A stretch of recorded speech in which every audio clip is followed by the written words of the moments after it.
That's a whole another 2 years of third-party games that potentially cannot run on the Switch because developers are like going up here, like they're progressing. And Nintendo, you literally just stayed right here with this upgrade. This video is less of a visual video and more so of a sit back and listen, but make sure you do watch until the end because we're spitting straight facts. Before we get into the disappointment of the Nintendo Switch OLED, I have something even more disappointing to share with you guys. 90% of you that are watching this video aren't subscribed. I mean, 90%? And 2% of you guys watch until the end. Oh my God. I swear to God. You got these big boy YouTubers, 400,000 million subscribers are like, 50% of you that are watching aren't subscribed. 40% of you that are watching. 90? Oh my God. 90! Yeah, I'm not even going to say anything else. You already know what you got to do. Fix that immediately. And we're back. So obviously we are going to get on the topic of the Nintendo Switch OLED being very, very underwhelming today in this video. So if you do enjoy, make sure to leave a like and check the links in the description down below. So my first point, right? A lot of people were saying, oh, well, Nintendo never promised us anything. The Switch Pro, Nintendo never said that we were getting 4K. This is why you don't listen to leaks. The leaks, Nintendo. Like, come on. Even if there were no Bloomberg leaks, even if the Nintendo Switch Pro leaks weren't as prevalent as they were during the buildup of E3 especially, even if like the leaks were just non-existent, right? Switch Pro leaks just didn't exist, right? Is the Switch OLED still underwhelming? Of course, because what did it add? Nothing meaningful. Changes that didn't really need to be made. I mean, okay, the LAN port should have been in the dock in the first place. And if you wanted to sell a Nintendo Switch dock with a LAN port, you could have easily done so without selling us a whole new console. The kickstand, yeah. This kickstand is flimsy as hell. I can take it out. I can put it back in. Is it the end of the world though? Not really. I mean, it's nice to have like a stronger kickstand, but again, what was it the end of the world? Was I losing sleep over it? No, I really wasn't. 7-inch screen, gets rid of the bezels. That's nice. That's nice. I mean, again, it's just like the the kickstand, not the end of the world, Storage space, 64 gigs, still lower than like literally last generation of consoles, like literally a tenth of what the PlayStation 4 had. Like I have the PlayStation 4, whatever, the terabyte version. Yeah, that was literally last console, like last generation, during the Wii U era. A tenth of that. I mean, so thanks, but then again, you're still probably gonna need an SD chip. I feel like you are just as likely to need an SD card with this Switch OLED than you were to need an SD card with the original Switch model. I mean, like literally your chances of needing it stayed exactly the same, even though it doubled the the original Switch's numbers. Trust me. I mean, it's nice. It's nice to see those numbers, but I mean, at this point, like in terms of relativity, it's practically like just that numbers, because I mean, 32 is pathetic, 64 is pathetic. I'm sorry. I'm just keeping it real this video. But my mindset was, and this is my second point, like the Wii U had an excuse for the Switch to be at what it was. You know what I'm saying? The Wii U sold 13 million copies. It did not make Nintendo a lot of money. So it's fair, given that literally Nintendo employees had to reduce their own salary because of the amount of money that the Wii U made it. It's kind of fair that when the Nintendo Switch came out in 2017, it was 720p, docked, maybe 1080p. I don't even know, dude. 30 frames per second. We have not seen anything on the Switch that's 60 frames per second. It was fair for the Switch to have 32 gigs, 4 gigs of RAM. I mean, that's what Nintendo had to work with. Within those 5 years, the Nintendo Switch innovated, right? And guess what? It has gotten over 80, and I'm sure the number's higher now, but 80 million units sold. Got itself in the top 10 most sold consoles of all time. So, with all that money being made, right? You would think that the Nintendo Switch OLED, Pro, whatever, like the new model, the upgrade, would be more than this. What's the point of... Now, I am not the only one that thinks this, but the Nintendo Switch's biggest flaw is its performance. Its own first-party Nintendo games struggle to run on the Nintendo Switch. It's actually sad. I'll give you some examples. Age of Calamity has severe frame dips. And Hyrule Warriors on Switch, it drops into single digits. Like, I love the Switch, but it's not performing to the standard that we should be at this point. Like, its own exclusive games are dropping down to the single digit. I can't even like play the game functionally. There's one mission that like you couldn't take any damage, right? And I was running and then a keys killed me, but I didn't see it on my screen because it just didn't load in yet because the Switch couldn't render the keys in time. Like, it was just mind-boggling to me. Breath of the Wild with the frame dips, in Korok Forest. You have games like Monster Hunter Rise, which want to look so graphically enhanced, but I mean the film grain and the cutbacks that are made are just ruin everything. Even if we weren't taking first-party Nintendo games into consideration, the third-party games, there are basically like just hundreds and hundreds and hundreds of third-party games that are either excluded from the Switch or just have severe cutbacks in order to run on the platform. Fortnite on the Switch, first of all, looks like mobile, and it doesn't have the replay feature. You don't have the ability to go back and watch your games because that was one of the sacrifices that Fortnite had to make in order to run on the Switch. So when you take the fact that first-party games struggle to run on the Switch and third-party games barely run, and most of the huge third-party games are excluded from the Switch in general because it physically cannot run the game, i.e. why GTA, Call of Duty has never been on the Switch because it just physically cannot run on it. And then you have this next model that also can't run any of these games or does not have the potential to run any of these games.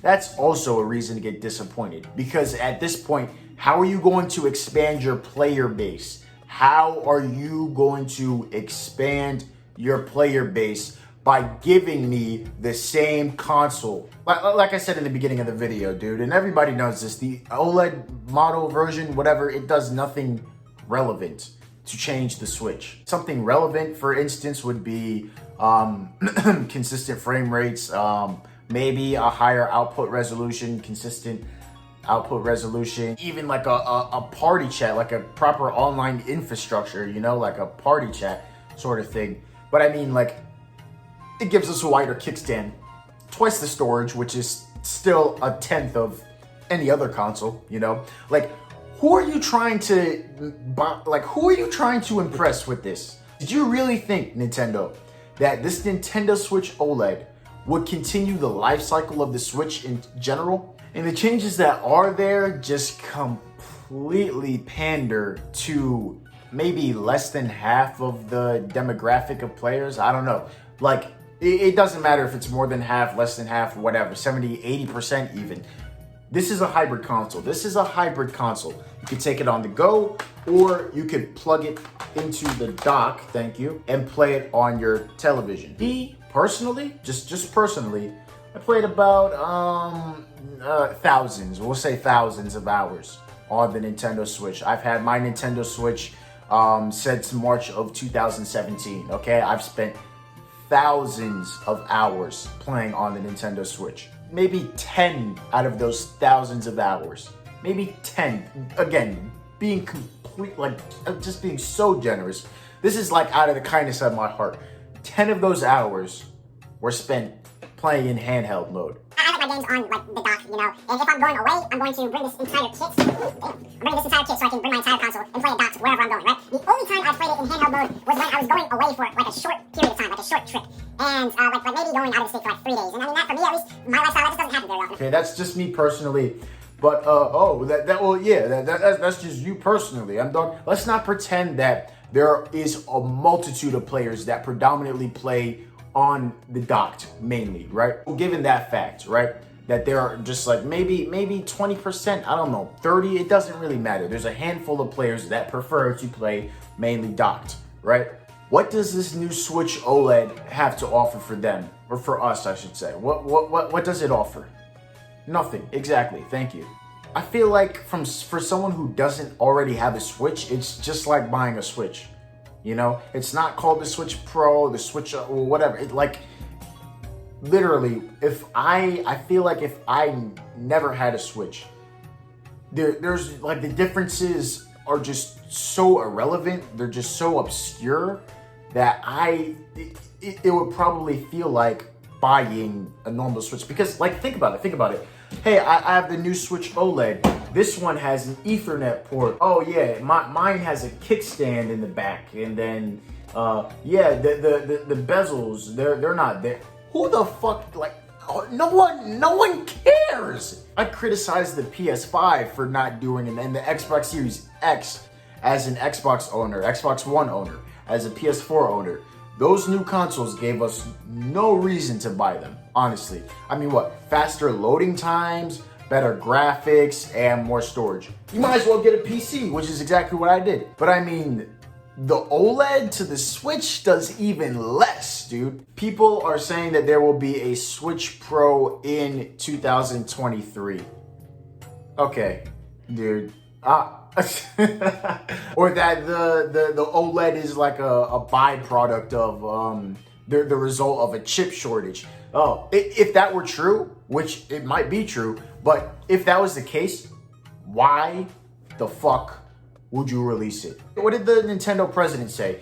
We will announce our future plans when we are ready. Clearly you weren't ready because chip shortage, right? Clearly you weren't ready. So if this is a byproduct of a chip shortage, like why, I just don't understand why you would announce it, because this OLED does nothing for the Nintendo Switch. Given that fact, we have to wait another 2 years to have an actual upgrade for the Switch, just expanding the life cycle of the Switch even more. Now, I'm worried about games like Breath of the Wild 2. First of all, will it run okay on the Nintendo Switch? Secondly, will there even be like a significant change to the game? If the OLED doesn't do much to change the Switch, what are these games that are like sequels to other games? How, like, I don't know. Are they really aren't going to be that immersive, you know? This should have never released because it has done more damage than good at this point. Because it confirms that we are gonna have to spend a lot more time with a drawn out Switch, you know, like with a drawn out Switch lifespan, you know what I'm saying? It's gonna be at least 2023, 2024 until Nintendo A just makes a new console or actually gives us the Switch Pro. So I mean, we're now gonna have to wait another 2 years down the line to just have it all drawn out, you know, the Switch lifespan. I mean, you better hope Nintendo has some good games in store. But then again, like, I don't know. At this point in time, it's 2021, dude. It's 2021. 15 FPS Doom Eternal and Mortal Kombat with 480p looking ass graphics. I don't think that's gonna cut it, Nintendo. You know, the PS5, like 2 more years, in 2 more years, dude, third-party titles that are gonna be on the PS5 and the Series X are gonna look crazy. That's a whole another 2 years of third-party games that potentially cannot run on the Switch because developers are like going up here, like they're progressing. And Nintendo, you literally just stayed right here with this upgrade.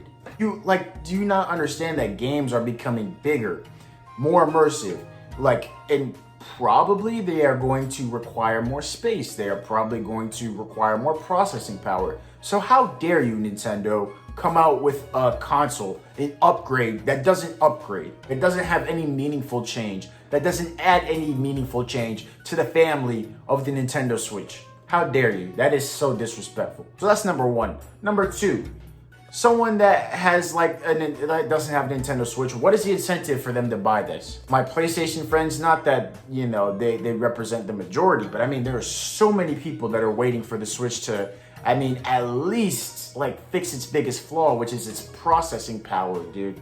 I mean, having it in handheld and playing on your Joy-Cons, your drifty Joy-Cons, I'm sorry. The innovation of the Switch is not enough to make it stand alone, dude. I'm playing Fortnite on the Switch. My friends have not even a PC. Fuck a PC. Like, if my friends have the PS4 or the Xbox, I feel like I'm missing out on an experience by playing Fortnite with them on the Switch, or Fortnite in general on the Switch. The innovation of the Switch, the drifty Joy-Cons, I can play it to go. That's not gonna cut it, dude. That's not gonna cut it. So honestly, it's just a disappointment. And that's number two. Number three, just because the leaks pointed towards the Switch Pro and we didn't get a Switch Pro, Nintendo didn't promise us a Switch Pro, that doesn't mean the Nintendo Switch OLED is extremely underwhelming and unnecessary, dude. So, Nintendo, I thought that you would learn, dude. Like, this is 2021. This is 2000. I understand why you made a below subpar console. Like, that just so happened to have a bunch of good games, which completely saved it, you know. But to be honest, the Switch, in terms of processing and running games, at least, it's below subpar. Online infrastructure is terrible, dude. Don't even get me started. The Switch is below subpar. I mean, if it weren't for the beautiful, the S tier games that released on it, I don't know, dude. I don't know. But I understand you had a reason to make it below subpar because the Wii U didn't get a lot of funds for Nintendo. So I understand, but like 5 years later, when you made bank off of the Switch and your upgrade does nothing relevant, does nothing meaningful, it's a slap in the fucking face, dude. It's a slap in the face. I've been waiting 5 years, and now it's just gonna be at least another 2 to 3 years until we see an upgrade. But you know what? This is just like other people have said. This is just such a Nintendo thing to do, dude. This is like a Nintendo thing to do, dude. At this point, my heart is cold. I'm gonna start holding Nintendo and other companies accountable. If you want to see that, make sure you subscribe, or at least check out to see the returning videos. Activision, you're next. We're ranking that ass for fucking up Call of Duty, for just putting the nails in the coffin for the franchise. We're getting on that ass next. And after that, we're getting on Fortnite once again. Make sure you subscribe for that. I'll see you next time. What a way to like just fling the phone.